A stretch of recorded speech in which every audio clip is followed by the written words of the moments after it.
Hey, what's happening, guys? It's Thursday night, and I'm just kind of hanging out here at the light table. Today ended up being a pretty busy day. I had to take my dad down to the shop, and he picked up his truck. They've had it for 6 weeks, and they had to do a whole bunch of body work to it, but they finally told him it was ready. So I figured as long as I'm out and about, I should go hit the thrift stores. I ended up going to the Salvation Army, but it was very lackluster today. As soon as I was walking in, I saw my competitor walking out, but he didn't have anything. And he was like, man, there ain't nothing in the store today. And I told him, I said, well, I'll find something today. And he knew I probably would too. And I actually did. But in all honesty, the Salvation Army was a tad short on the merchandise today. And that's putting it kindly. But you know me, guys, I try to find something to pay for my trip to and from the thrift stores, and I think I probably did that today, although I only found a total of 3 items. The first thing I found was this vintage Winmere hair iron. It looks like it's probably from the late 80s, possibly early 90s. It's nothing to write home to mother about, but it was only $3, and it looks like they probably sell for between 15 and 20 plus shipping. I also found this little 35mm point and shoot camera with case, and it's this camera right here. I've never heard of the name before. I think that's pronounced Konica, possibly. If that's not right, just let me know in the comment section. But it looks like it's in overall good cosmetic condition. I paid $3 for it, and I saw some selling for between $30 and $40, so I think this might have been a good buy. The last thing that I found over there today was this beater. It's definitely vintage. It's made by a company called Maynard. It looks like it runs fine. The only problem that I can really see is it looks like the handle is warping. If you guys can see there on the red plastic, it's kind of warping up a little bit. It looked like they were selling for about $15 plus shipping. I think she might have actually thrown this in because she felt bad that I didn't find much today. So I should be able to make a little bit on it, even though it has that little issue.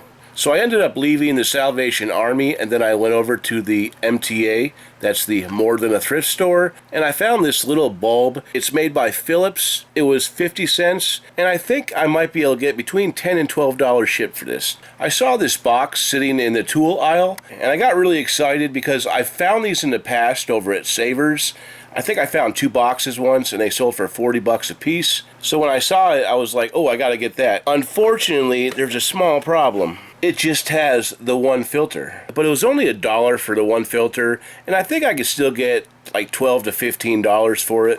Maybe I'm being a little too hopeful, but I think it has some kind of value. This box will come in handy at some point. I'll probably end up using this for like a food processor blade. So the next stop was our local dump. Initially, I didn't find too much today, but I started doing some hardcore digging, and I think I found a few good items.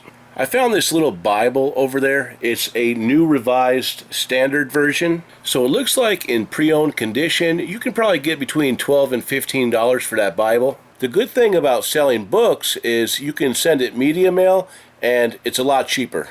It looked like one of the residents had just dropped off a few bags of books because these all came from the same bag. So I think somebody just had some good books and they wanted to donate them.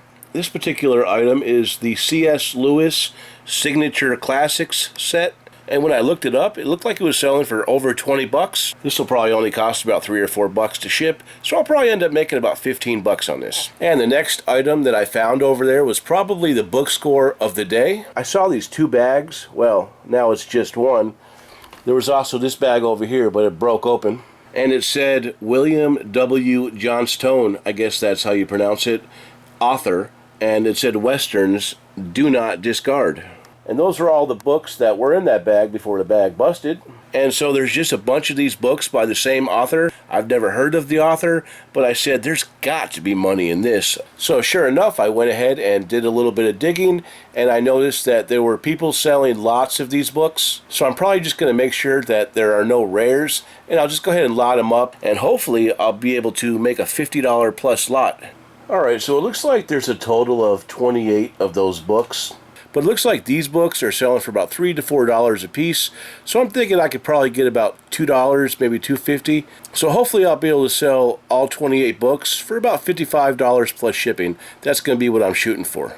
I also found this box of aluminum molds there. There's a stack of these guys.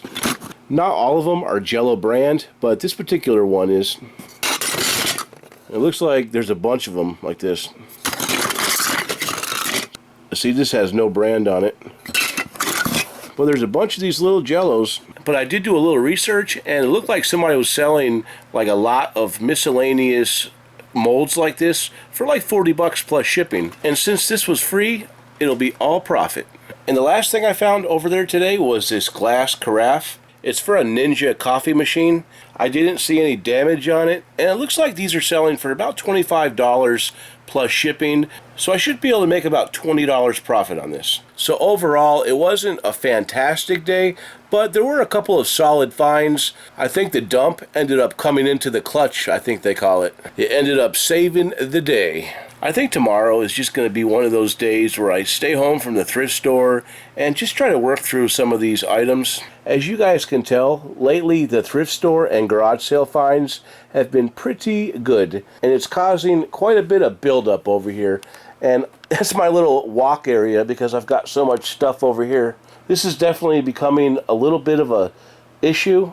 But I'm kind of in panic mode right now because I know that the garage sales are going to be ending soon, and I want to get absolutely as much as I can so that during the winter months I'll have plenty of inventory to list. The thing is I only have one real thrift store around me, and during the winter months the donations really start to slow. I still had stuff to list last year, but this year I think I'm really going to hit the listing hard. I'm thinking about starting some type of segment on the channel. I want it to be about conquering the death pile. I think there are a fair amount of resellers out here that struggle with this problem, and if you are one of those people, I want you guys to know that you're not alone. And Big Josh has got your back. I was also kind of thinking about how I probably missed out on the whole GoPro action cam thing for the year. My intentions were to get a GoPro earlier in the year, and I wanted to film all of my yard sales. I think it would have made some great content for the channel, but unfortunately it never happened. But I promise next year when garage sale season starts, I should definitely have a camera by then.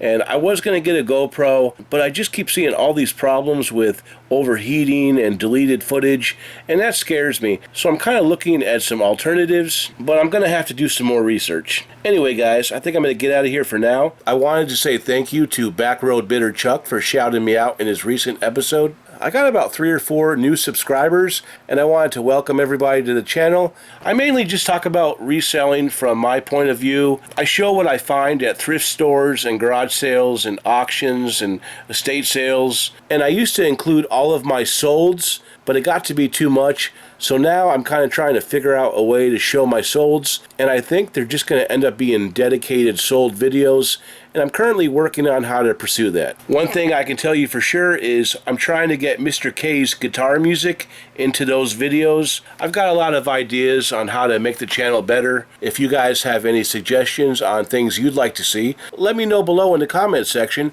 and I'll see what I can do. If you guys have any questions or comments, also please leave them below, and I'll get back to you as soon as I can. And if you guys enjoyed the video, please give me a thumbs up, and I appreciate you guys watching, and we'll talk to you next time. Have a great night.